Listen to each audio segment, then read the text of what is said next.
Assalamualaikum warahmatullahi wabarakatuh.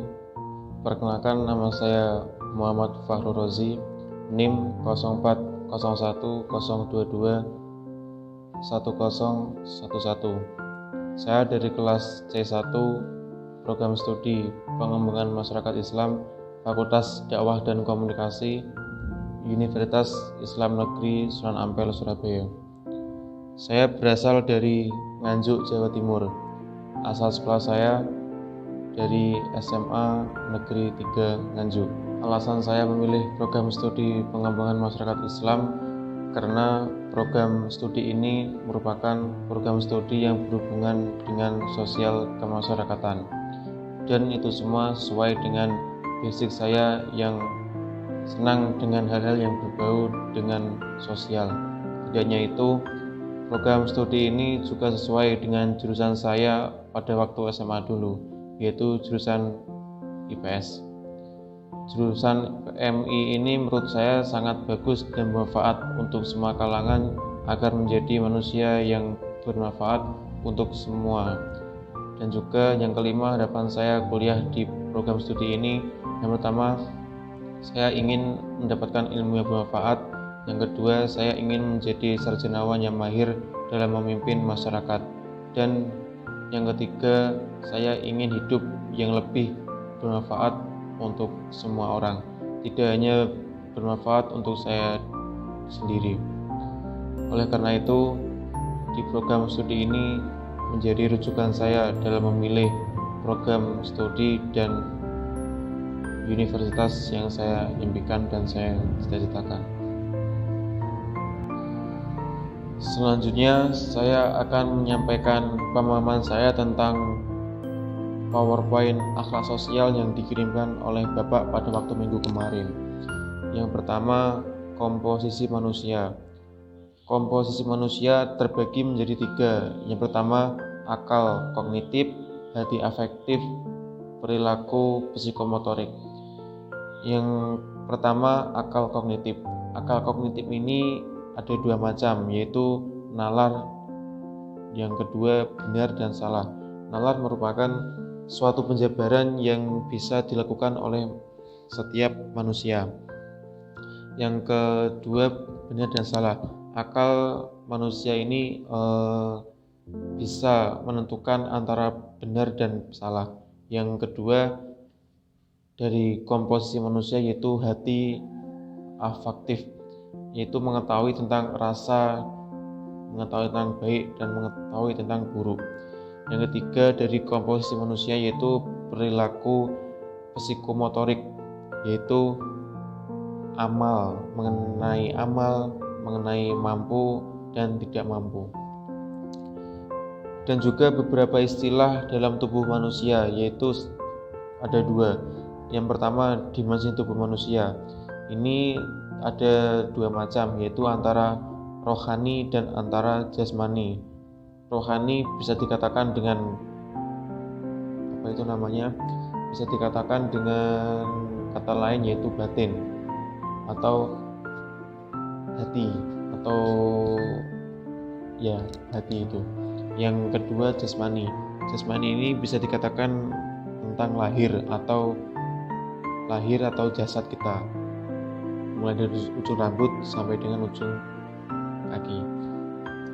Yang selanjutnya, jenis perbuatan manusia. Jenis perbuatan manusia dalam bahasa Arab disebut ahwaliyah yang menunjukkan akhlak dan af'aliyah yang menunjukkan adab.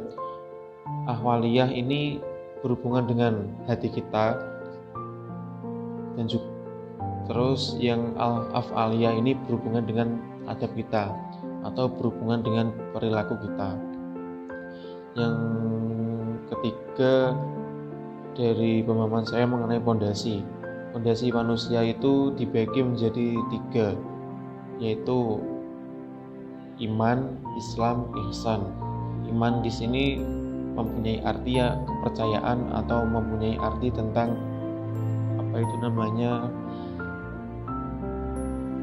percayanya manusia pada Tuhannya atau mengenai rukun iman yang 6 itu. Yang kedua adalah Islam. Islam ini bisa dikatakan tentang aturan atau sesuatu hal untuk bisa mewujudkan suatu perdamaian di dunia atau perdamaian antara sama manusia. Yang ketiga ada ihsan. Ihsan di sini bisa diartikan kita beribadah kepada Allah Subhanahu wa taala itu seolah-olah kita bisa melihat Allah.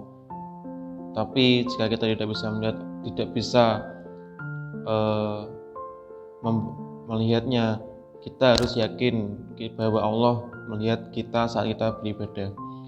Selanjutnya rukun iman. Sudah jelas rukun iman kepada yang 6 itu kepada Allah, malaikat, kitab, rasul, hari akhir, dan qada dan qadar. Dan juga kita harus wajib mengimani sifat wajib Allah, mengimani sifat wajib bagi rasul, mengimani sifat wajib bagi malaikat, mengenai qada dan qadar, dan mengenai hari akhir, semuanya. Jadi kita wajib mengimaninya mulai dari 1 sampai dengan 6, dan juga isi-isinya. Yang selanjutnya ada pondasi. Pondasi ini meliputi pondasi rukun Islam. Jadi rukun Islam itu sebagai dasar kita sebagai orang yang beragama Islam, yaitu kita harus mengimaninya dan menjalankannya mulai dari syahadat, sholat, zakat, puasa, dan haji. Dan yang terakhir itu haji bagi yang mampu. Semoga kita semua bisa melaksanakan ibadah haji. Amin. Selanjutnya ihsan. Ihsan di sini adalah yaitu tadi anta budalahu ka annaka tarohu, yaitu kita beribadah melihat Allah. Jika kita tidak bisa, kita harus yakin bahwa Allah melihat kita semua. Selanjutnya proyek manusia sebagai hamba, yaitu takholli, membersih diri dari sifat tercela. Yang kedua tahalli, pengisian diri dengan akhlak terpuji. Yang ketiga tajalli, penyingkapan kesadaran diri pada keesaan Allah. Jadi sudah jelas kita sebagai manusia harus bisa berakhlak yang baik, yang bisa meniru sebagai akhlak dari Nabi Muhammad SAW. Dan yang terakhir ini pesan inspiratif bagi para pemirsa dari PowerPoint yang dikirimkan oleh Bapak Habib Mustafa kemarin. Yang pertama, kita sebagai manusia harus bisa hidup secara rukun, secara damai, dan juga kita sebagai manusia harus bisa hidup memiliki akhlak atau memiliki perilaku yang baik dan perilaku yang terpuji. Untuk itu kita semua contohlah akhlak Rasulullah SAW. Jika kita baik kepada manusia, pasti manusia akan baik kepada kita. Jangan sekali-sekali dengan adanya apapun itu golongan, dengan adanya organisasi, kita menjadi terpecah belah. Oleh karena itu kita harus mencontohkan sifat baginda Rasul SAW, minimal kita melaksanakan sunnah-sunnahnya. Dan juga semoga kita semua bisa diakui oleh umat Rasulullah SAW, dan kita kelak di yaumil kiamah mendapatkan syafaat beliau. Amin amin ya rabbal alamin. Demikian dari saya. Mohon maaf bila ada kesalahan dalam penyampaian saya. Bila ada salah, itu datangnya dari saya pribadi, dan bila ada benar, itu datangnya dari Allah Subhanahu wa taala. Sekian dari saya. Sekali lagi mohon maaf yang sebesar-besarnya bila ada kesalahan dalam penyampaian saya. Sekian dari saya. Assalamualaikum warahmatullahi wabarakatuh.